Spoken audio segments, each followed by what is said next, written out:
उल्टे पैर। शंकर जब से शहर आया था बहुत बदल गया था। छोटे से गांव से आया एक सीधा सादा युवक शंकर, वहां के सम्मानीय गिरिजा पंडित जी की पहली औलाद। बड़े सपनों से पाल पास के शहर पढ़ने भेजा था उन्होंने, पर अब उसे कोई देखे तो पहचान भी न सके। उसकी वेशभूषा ही नहीं बदली थी, केवल रंग ढंग, बोलचाल, यहाँ तक कि उसने अपना नाम भी बदल डाला था। लोग उसे अब शेंकी के नाम से जानते थे। कॉलेज के कुछ हुड़दंगे लड़कों के ग्रुप का नेता था वो। कहीं किसी को पीटना हो, छेड़छाड़ करनी हो, सबसे आगे रहता। लड़कियों के आगे इतना भोला बन जाता कि वो उसके जाल में फंस ही जाती। अभी उनके बॉयज हॉस्टल के सामने गर्ल्स हॉस्टल में कोई लड़की आई थी। पिया नाम था उसका। उसके दोस्तों ने शेंकी को चुनौती दे रखी थी, इसे पटा के दिखा तो जाने। पहले पहल शेंकी ने ध्यान न दिया, फिर एक दिन उसने पिया की फोटो देखी। कितनी खूबसूरत लड़की थी। गोरा दूधिया रंग, कमर तक लहराते रेशमी सिल्की बाल, बड़े बड़े कजरारे नैन। वो अपलक उसे देखता ही रह गया। अब तो उसके मन में भी इच्छा जगी कि इस लड़की से तो दोस्ती करनी ही पड़ेगी, जिसे देखते ही पहली नजर में उससे प्यार हो गया था उसे। शेंकी सुबह शाम गर्ल्स हॉस्टल के चक्कर लगाता, पर उसे साक्षात कभी न देख पाया। फिर किसी दोस्त ने बताया कि वो सामने वाले प्रियदर्शनी पार्क में सुबह शाम जॉगिंग के लिए जाती है। शेंकी को उससे मिलने की बहुत बेताबी थी। पहुंच गया सुबह वहां, जैसे तस्वीर में थी, उससे कहीं ज्यादा खूबसूरत थी वो। शेंकी उसके आसपास मंडराता रहा, पर उसने आंख उठा के भी उसे न देखा। बहुत परेशान हो उठा था वो।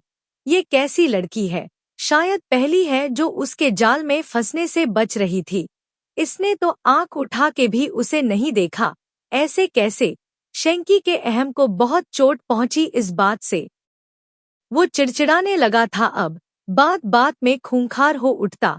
चाह के भी पिया की बेरुखी उसे सहन न होती। जितनी कोशिश करता उसे भुलाने की, वो और ज्यादा दिमाग में आती। एक दिन हल्का शाम का धुंधलका छाने लगा था और वो पार्क में घूम रहा था कि पीछे से किसी आवाज ने उसके बढ़ते कदम रोक दिए। एक सुरीली, मीठी सी आवाज उसे पुकार रही थी, हेलो शेंकी। वो पीछे मुड़ के देखने ही वाला था कि आवाज ने उसे रोक दिया। पीछे मुड़ के मत देखना कभी भी। मैं वही हूँ जिसको बहुत दिनों से तुम पाना चाह रहे थे। बेसाख्ता वो बोला, पिया हो तुम? वो सुरीली आवाज में हंसी, क्या बात है, दाद देनी पड़ेगी तुम्हारी, लेकिन ध्यान रखना कभी मुझे पीछे मुड़ के न देखना। तो आप मेरे बराबर आ जाइए न, शेंकी ने अनुनय की। नहीं, ऐसा नहीं हो सकता, वो बोली। क्या मैं इसका कारण जान सकता हूँ? वो दबे स्वर में बोला। इतना बोलने वाले मुझे पसंद नहीं। पीछे से आवाज का सुरीलापन कम होता जा रहा था। आहान, नहीं, पीछे मना किया न, बार बार चेतावनी नहीं दूंगी।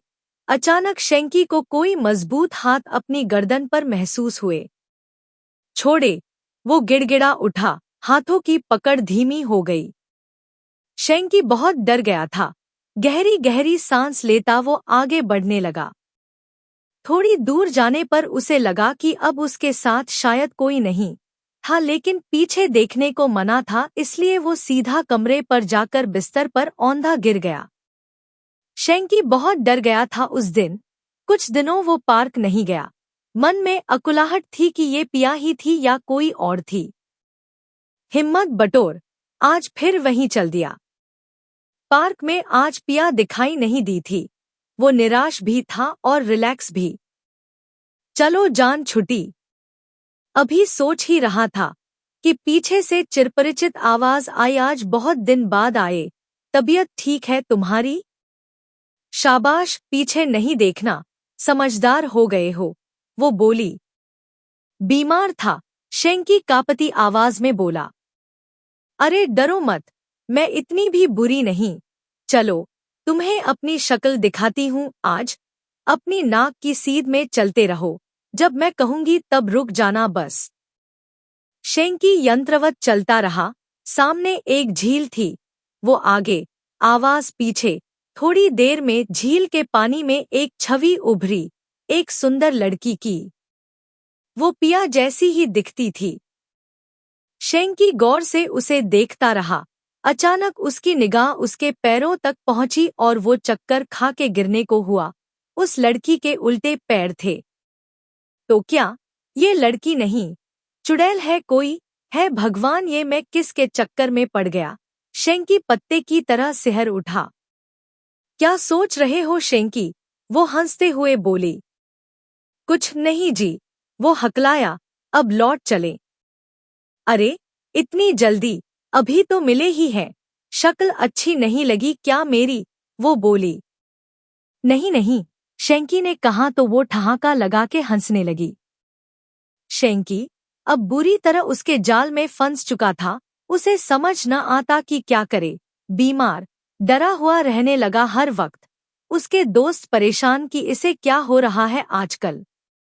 एक दिन सोते हुए वो कुछ बड़बड़ा रहा था और उसके प्रिय मित्र ने सुना वो रोते हुए पिया से खुद को छोड़ने की गुहार लगा रहा था।